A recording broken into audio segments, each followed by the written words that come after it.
We're Hassani and Danielle Pettiford, and we're a real couple with real problems who almost called it quits.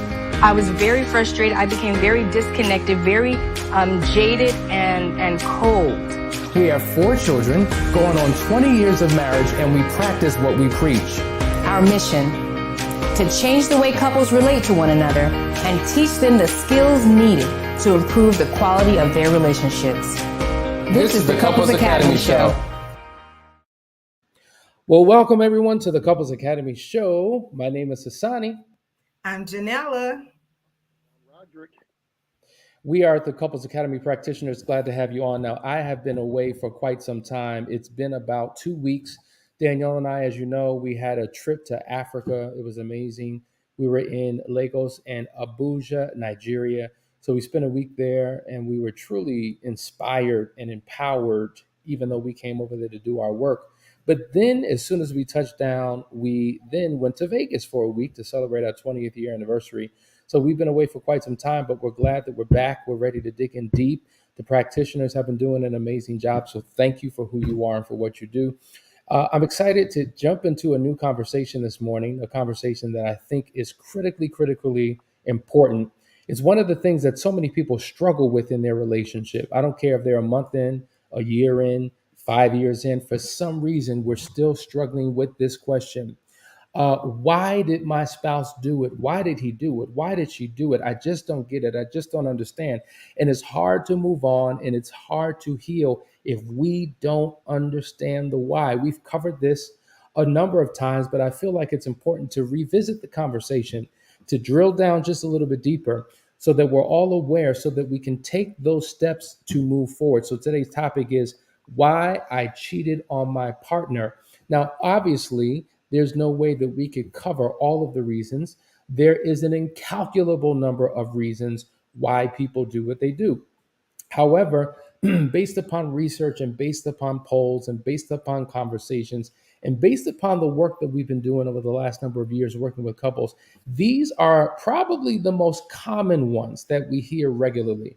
So we're not here to justify. Now, before we get started, we just want to let you know that there is no justification for the response to the cause, right? You have cause and effect. The effect is I cheated, but there was a cause. We're not dealing with the effect, and the effect is not a justification for the cause. So let's make this crystal clear, because some people really can't even tolerate this conversation. They get so emotional because it should have never happened. And you're right, it should have never happened. It was damaging. You're right, it was damaging. And now we're trying to rebuild what has been damaged. And in order to effectively do it, we have to have a clear understanding as to the why, get closure from it so that we can move forward. And what a great panel of experts that we have today to speak into this issue. And so we're going to dive right in. Why I cheated on my partner. I know that chats are going to be blowing up this morning, and we want that. Your comments and your questions are really appreciated. So let's jump right in. Number one, I had low self-esteem and received little to no validation. Now, I can speak at this or to this for quite some time, but I do want to bring in our practitioners to really speak into this. Janella, you've been on the show countless times. You've been counseling couples for quite some time. Tell me about this whole idea of how low self-esteem could cause a person to cheat, because it's not registering. I'm not understanding it. I can't connect these dots. Help the people understand the connection between those two. This is a huge one. Low self-esteem can really, one, wreck an individual and definitely a relationship. So when you think of your marriage, your home, you think that that's the place where all needs are met. That's your safe place. It should be a place where there's just love, admiration, and joy. But if a person is suffering with self-esteem and they cannot turn to their spouse and work through that or figure out what the problem is, outside forces can easily creep in. And because the person is already emotionally vulnerable to, that part, they can easily get into an affair or into a relationship because they're not getting their needs met at home. So if you're already feeling low, you're trying to make it through life, you go to your spouse and you share things with them, They don't hear it, they don't see it, they're ignoring you. So day after day goes on and on. The stress begins to build, the loneliness, the lowliness, all of that is constantly building up. So you go off to work and then someone shows you attention or Mm. overhear a Yeah. conversation and spark up something, and now you're intrigued. Now you're like, oh, this is looking pretty good over there. I'm not getting any of my needs met at home. I'm feeling down, but now this person has said something to me and I feel alive again. I feel that spark. Now my self-esteem is starting to build. So now I'm looking forward to seeing that person at work. And now we have a huge problem in our relationship. Wow. And all that started with an internal feeling of not feeling value, not feeling Mhm. Yes. worth, not having esteem. Roderick, weigh in. What are your thoughts on this particular topic?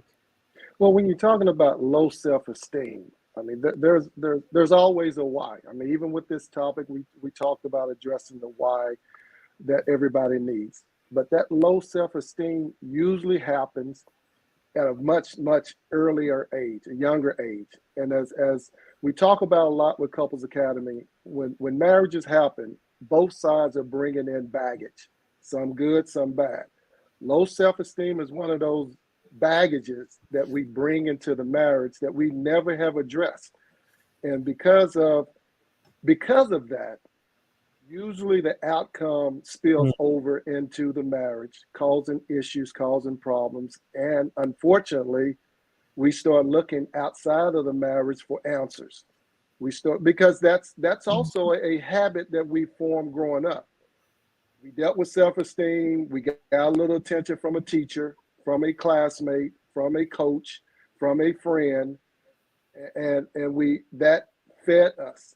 So as an now a learned behavior. So as an adult in the marriage, we suffer low self-esteem, something that the spouse is not providing for, something that we can't even provide for ourselves because instead of looking internally, we start looking externally, and thus there goes the answer. Again, learned behavior, some co-worker, as Janella talked about, some stranger, somebody we just met, start giving us that attention, and that childhood satisfaction comes back, and we give into it. I like what you said. In essence, if I had to shrink down what you're saying, the issue predates the marriage. It wasn't created in the marriage, it predates it. And to your point, we bring oftentimes the residue, right, from our past hurts and pains, childhood upbringing, previous relationships. We bring that over into the current relationship and it causes a problem. And so this whole notion of, hey, babe, it wasn't you, it's really me. Now, it sounds like a cop out, but it's actually the truth. It's Yes. actually the truth. And oftentimes the hurt partner, the betrayed spouse, has to somehow rationalize in his or her mind that it must have been something that they weren't doing, how they weren't showing up, how Yes. somehow they were off. They could no, but it was an internal struggle that that person had. And so, because of my own self worth and self esteem, I'm seeking validation in you. Now, this is the trick because in the beginning of the relationship, you will compliment me. In the beginning of the relationship, you would give me attention and affection, and we were close, and it was all good, right? It was what we call the language of attraction. We were all over Mhm. each other, and then something happened. Normalcy took place. We went from new Yes. to normal, right? And so now that things are normal, and I'm no longer getting from you what I once got from you. See, you didn't realize that I had a hole and that you were Mm. filling a deficit. And because you're no longer doing what you once did to the degree that you're doing it, and to your point, someone on the job now is, my low self esteem drives me over in a direction where because I have a need Yes. to feel good. I have a need to be built up. I have a need to be validated. And because you're not meeting that need, and this person is, or maybe to not to the degree or in the same way. Maybe for you, I don't believe that is genuine and comes from you because you have to say that you're my wife. But this is authentic. This is real. And that lack of self-worth causes me to do what I did. So this is why we say a commitment to personal growth and self-development is the most attractive, sexiest trait that a person can have, because it allows one to look at oneself and says, listen, I know that there's things in me that need to change. If they don't change, I'm going to continue to do the same thing. And that's why your individual recovery process is so critically important in the healing process and moving forward. So number one, low self-esteem, seeking validation. This is a huge piece. And I think if people are completely honest with themselves, they will realize that this may be a main contributor to why I did what I did. And so security can be built back into your spouse when you begin to work on you. That's the key. Number two, let's go to it.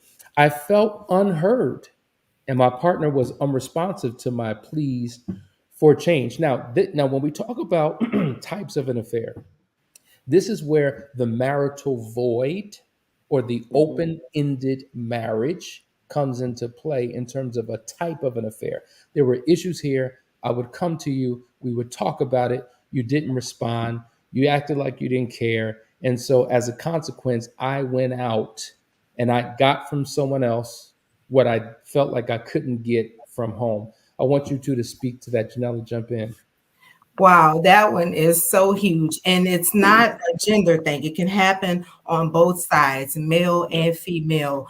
You have your needs, you're coming to your spouse, you're like, babe, I just need something from you, and you're just not getting it. And once again, when those needs are not met at home, the door is open. Those different types of affairs begin, the emotional affair, the physical affair, because so many things are not being met at home. And I think what happens is we get into the busyness of life and we begin to kind of take one another for granted and think that, the person will always be here, or look, that's my spouse. You're supposed to understand I'm working. I got to take care of family. And your spouse is like, hey, I'm over here. I still have needs. Yes, I know it's not the hot dating courtship we used to have, and the busyness of life has set in, but I still need you. I still need you to be present with me. I'm coming to you day in and day out, and you're just putting more and more responsibilities in front of me. So what has happened, we have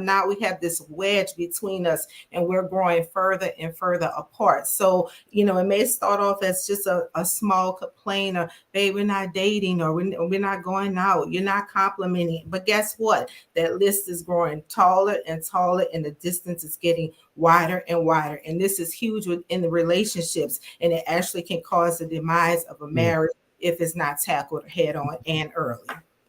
Powerful. Roderick. Yeah, I was going to say, Janella, you bring up a good point, and it boils down to the communication piece. And in a relationship, and I know you said it's not gender specific. Well, from a male perspective, as men, sometimes we shy away from sharing our feelings. We shy away from talking about what's really bothering us or what's really on our mind. We have to, maintain this facade. Mm-hmm. So when we do open up to our spouses, when it gets to that point where we become vulnerable and the conversation does not go the way we think it should go, and that's a key term, the way we think it should go, not the way it should go, but the way we think it should go, then that's when we start shutting down. That's when we feel we're not being heard. That's when we feel like the disconnect that you talked about, which is crucial. Mm-hmm. If there's no disconnect, there can be no intimacy. No intimacy for a man, and usually that means physical touch. I'm not just talking about sexual intimacy, but physical touch. Then that's where that man really feels and starts seeking, the answers per se. So it all starts with the communication. It all starts with, again, internal in that man, understanding that, hey, it's okay to feel the way I'm feeling, but yet it's not okay for me not to share what I'm feeling with my spouse, who I say I love, and we are one. I mean, you two are hitting it right on the head. When I think about this, one word comes to mind, and this is something that we could definitely do a show on, but the reason for this is neglect. I think neglect sets in for many couples too early in a relationship. I think we do everything that leads to I do, but then once we have the ring, like the goal has been met, I'm good now. I no longer have to do what I once did. I no longer have to woo you the way that I did. I no longer have to meet your attention and your needs because guess what? There's other priorities: work, school, kids, ministry, whatever, whatever. And the relationship is not prioritized to the degree that it was. And so we had this high expectation of what would be, and then we were hit with the reality of what is. And so as a result of that, it's just like, man, I feel neglected. And because I felt neglected, I was willing to risk it all to connect with somebody that would meet a need in me that was not being met at the time. So these are the things that we really have to deal with. These are the hard conversations that we have to have. Listen, guys, you're watching the Couples Academy show. We're talking about why I cheated on my partner. The chat is blowing up. We're about to get to it, but stay right there. We'll be right back after this quick break.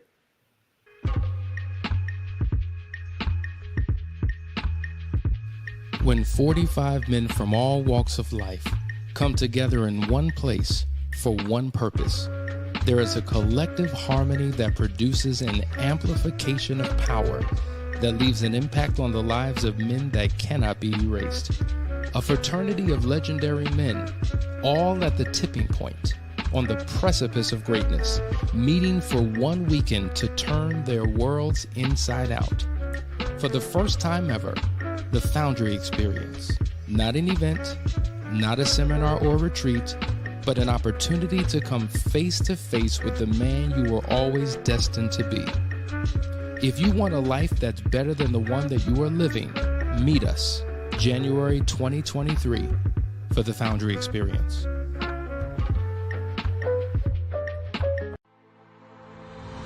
If you're a man and you have a pulse, If you're a man and you have a pulse, then you need to join this program. You're a husband, you're a father, you're a leader. You have the weight of the world on your shoulders. You have to be everything for everyone, but do you know who and how to be for you? You're still in search of your own significance. You're in internal battle with your own vices. You're questioning, do I even know what it means to be a man? I know I'm supposed to be there for others, but what about me? The fact is, you need a model. You need a code to live by, a system of principles to govern your life. You need an internal compass to guide your every decision. You need the 4 securities to build your own kingdom. What you need is the Foundry. In short, a foundry is a facility where castings are produced by melting metal, pouring liquid metal into a mold, and then allowing it to solidify. Well, this is where we're testing the metal of men. Foundry is a 12-week men's-only coaching program. It is a brotherhood that will take each man through a purification process of the heart, mind, and soul. We here at Couples Academy promise you that if you give us 12 weeks of your life, you will no longer recognize it. If you care about the improving of your life, your marriage, and your family, register today.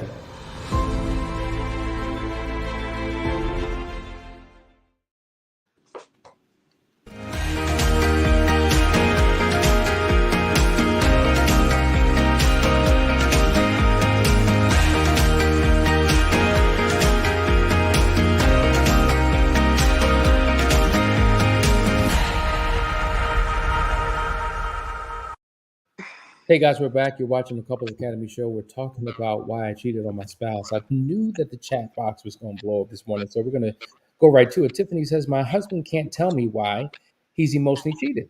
I've asked me to take me on a journey to help me understand why. Why do you see the betrayed spouse wanting to understand the why?"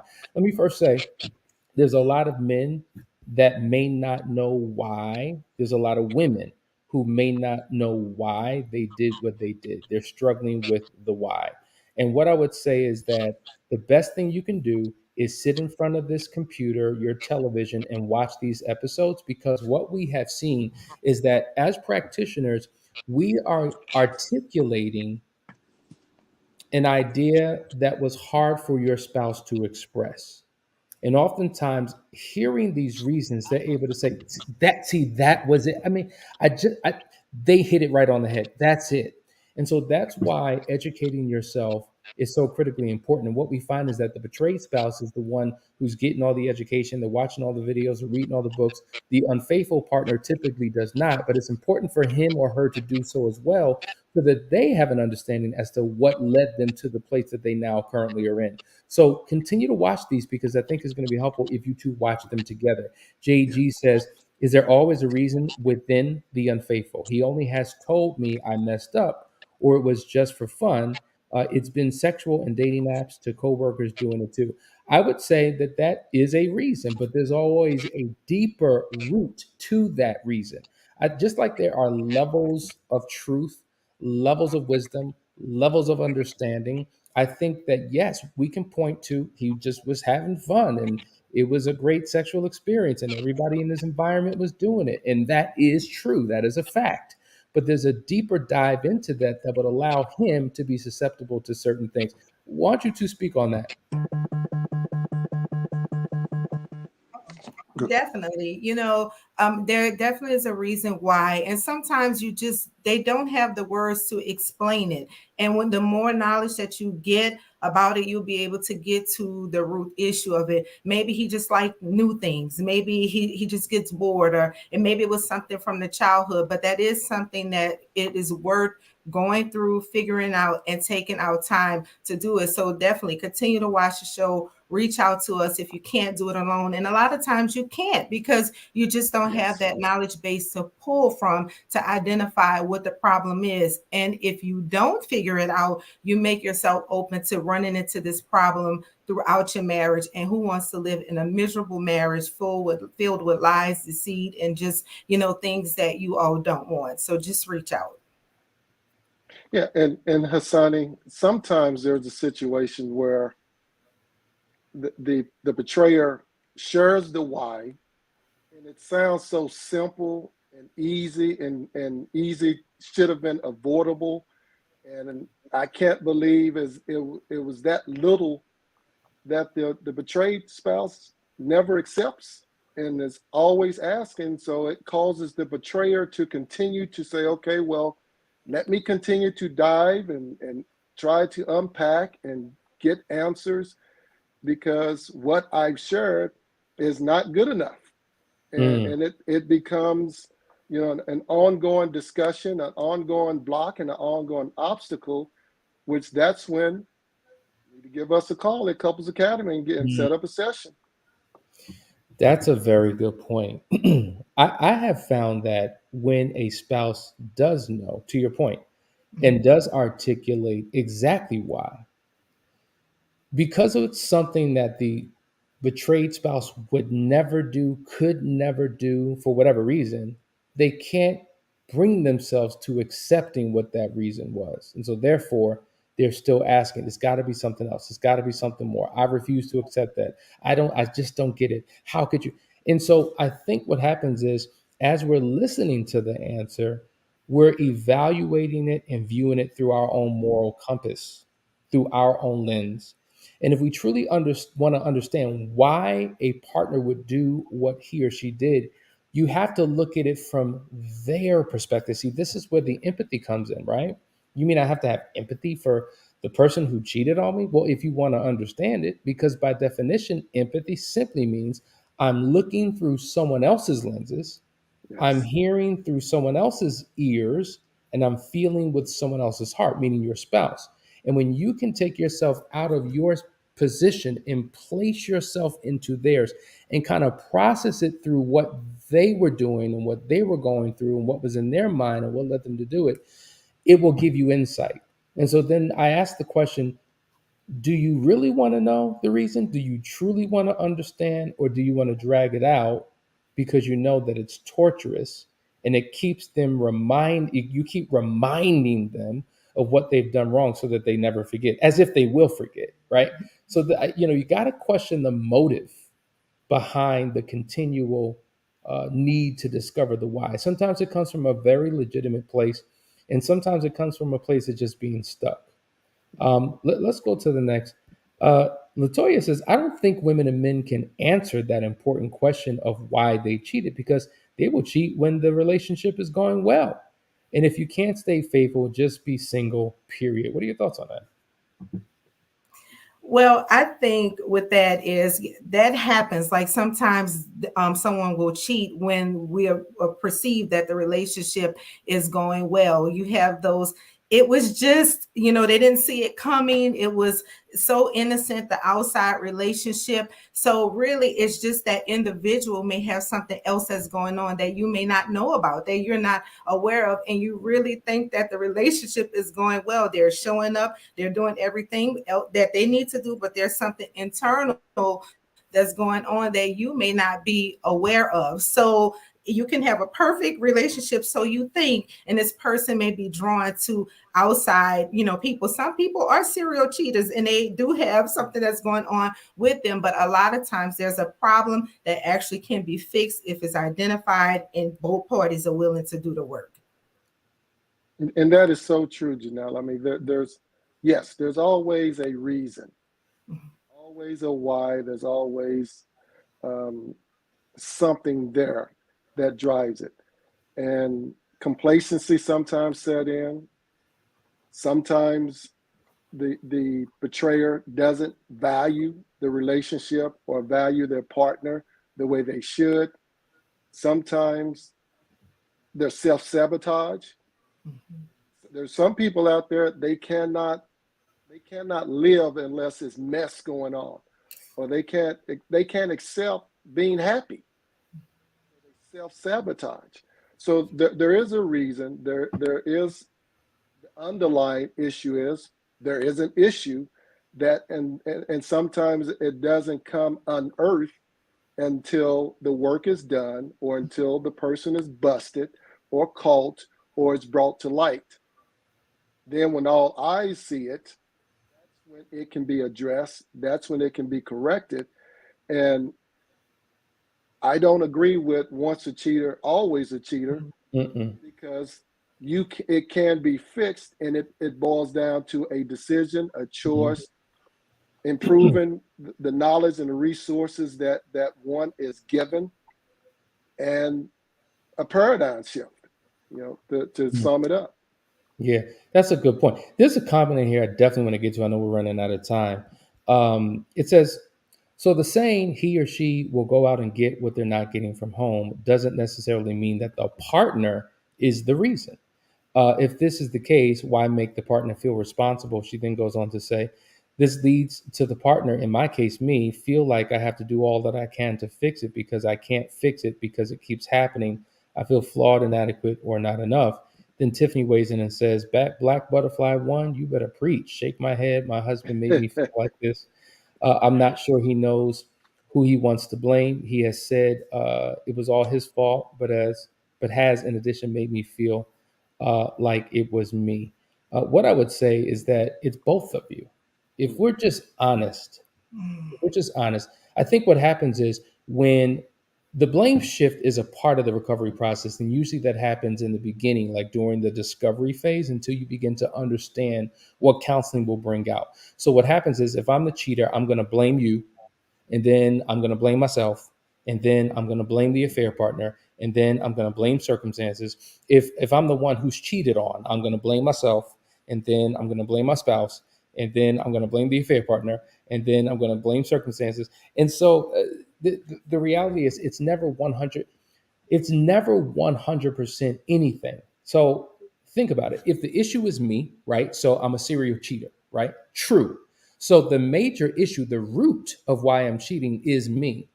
It could also be true that there were circumstances in our relationship that we both contributed to. You weren't showing up the right way. I wasn't showing up the right way. And because of that situation, it created a pressure of which I responded by cheating. Now, were you a part of the pressure that was created in the relationship? Were you a part of the problem of the relational dynamics that we were struggling with? Yes. Yes. So we see that there are marital patterns, and we can unpack these in another episode, marital patterns that exist in a relationship based upon the dynamic between the two that is unhealthy. And as a result of that dynamic, it creates a vulnerability in the relationship. And I unfortunately respond by cheating. So did you play a role in the relationship? Yes. Were you responsible for my cheating? No, I'm responsible for my cheating, but you played a role and contributed to wherever the unhealth existed in the relationship. So I think what happens is we mix and merge everything together in one instead of kind of breaking it apart and seeing the different components and how one thing can influence and trigger another that leads to a bad decision that a person can ultimately make. So when people say I take no responsibility for where our relationship was, and 99 or 100% of the problem is my spouse and I didn't do anything wrong, is crazy. It's crazy because you were flawed, and you had faults and idiosyncrasies before you said I do. And you brought them into your marriage. And likewise, so did he or she. They brought them into the marriage. And those issues created conflict and crisis, which created a vulnerability, which kept either him or you in a dark place that caused you to do what you did. So I want to draw the distinction now. You're not responsible for your partner's affair, but you played a role in the relationship. Now, if you're in a situation where the relationship was great, because to your point, people do cheat when things are going well. Well, that's a different dynamic. But if we were to measure your relationship on a scale of 1 to 10, 10 being perfect and phenomenal, 1 being horrible and horrific, how would you rate the relationship? Okay, so if the relationship wasn't that great, now we know what was a contributing factor to why a spouse may have done what he or she did. What are your thoughts on this? Well, I think honestly, people just neglect to have honest conversations. Yes. I was thinking of a couple that we counseled, and the in this particular case, the gentleman just kept saying, "Our relationship is perfect. Our relationship is perfect." He said it like maybe 50 times in the session, but he stepped outside his wife like maybe 3 times, and just even while she was pregnant, it was just so many things that was going on. But in his mind, everything was perfect. We have to realize that no one is perfect. So there's always room to improve. There's always room to learn. There's always room to dig deeper in a relationship to get what it is that you want. And sometimes I think couples just forget, what is the purpose of this marriage? What are we Yes. doing? Let's come together and figure out where we're going in life and what this relationship means to us. What do we desire to have in this relationship? And I think that people are so focused on personal needs, they forget about their spouse, and then they just begin to look outward for everything, that it just tears the marriage apart. So we just have to bring this thing together and figure out what is it that we want for our marriage, and what are we willing to do to get our relationship where it needs to be. It boils down to being honest with ourselves, being able to look in the mirror and tell ourselves the truth. Start with ourselves, because if you lie to yourself, you lie to everybody else. Right. Start with yourself, telling yourself the truth, how you see yourself, how you see your marriage, and then you can be truthful with everybody else. I'm gonna read these comments because they're powerful. Hassani, I'm about to throw my shoe at you because you preaching. I know I have a part to play. God's been showing me what I was not doing in the relationship, and that's all we're saying. We both can do more to make the relationship what it needs to be. I believe our foundation and communication has been the biggest issue for sure. An honest conversation has not been had. It grows and festers. Then we have Kimberly, who says sometimes it's just greed, wanting your cake and eating it too. Absolutely. At the end of the day, one of the root issues of cheating is selfishness. It's wanting Yes. to please oneself at the expense of your spouse in the relationship. Miss Toy says, you can sex a man down and he will still cheat if he's a serial cheater. It is brokenness inside of him. The fault of the betrayed is trusting and choosing him. So yeah, I mean, definitely there's brokenness within that person that would cause them to do what they did. Man, the comments are just popping. Just give me a few more. Being the betrayed partner, it's always is portrayed or described that it is inevitable and that we have to accept it, and that I should ask why. Then he goes on to say, The cause and effect seems no matter how or what was going on in the relationship, cheating is never what the I or we, the betrayed partner, ever see that as something that. Okay. Do you understand what I'm reading? Because I'm reading words and I'm not understanding. Are you hearing what he's saying? No. I didn't hear it. I missed it. Okay. I think what he's saying, Hassani, is the fact that, in so many words, and I'm going to try to summarize it, regardless of what the betrayed spouse does, they have no control over the action of the betrayer. I hope I summarized that correctly, because that's what I heard. Got you. Absolutely. Great. Appreciate that. I need an interpreter sometimes because I'm just reading so fast. But guys, like we've only gotten to 2 points. Oh my goodness. There are literally 7 things that we're going to bring out in terms of understanding why I cheated on my partner. But I could see that this is a conversation that is resonating with each and every one of you. And we want to let you know that even though we've come to the end of the show, that there are still more points to uncover. So we want you to show up tomorrow. Tomorrow is another day. We're going to do part 2 of why I cheated on my partner. I appreciate all of your comments. Thank you for tuning in. We'll see you tomorrow. Listen, sit down with your spouse, watch these videos together, have a conversation. Don't allow the video to be used as a form of weaponizing issues in your relationship, but let you both learn from it, let you both grow from it, and come up with a plan of action. And in the meantime, reach out to us, Couples Academy. We're here. We have amazing practitioners that can guide you through a process for your healing and transformation. But until then, we'll see you tomorrow for another episode. Take care.